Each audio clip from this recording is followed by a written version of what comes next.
નર્મદા નદીના પાણીમાં અચાનક જ વધારો થવાની સ્થિતિથી વહીવટીતંત્રે તકેદારીના ભાગરૂપે મોકડ્રીલ કરી. મોકડ્રીલ દરમિયાન ત્રિવેણી ઘાટ વિસ્તારમાં પાણી ભરાવાની પરિસ્થિતિ સર્જાતા એનડીઆરએફ દ્વારા સફળ રાહત અને બચાવ કામગીરી કરાઈ.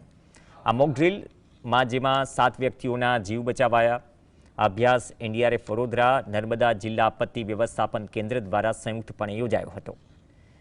ફ્લડ રેસ્ક્યુ, મકાન ધરાશાયી થવાની તેમજ ઝેરી ગેસ લીક થાય તેવી પરિસ્થિતિઓમાં શું કરવું એ મોકડ્રીલ પણ થઈ હતી અને તેનાથી લોકોને જાગૃત કરાયા.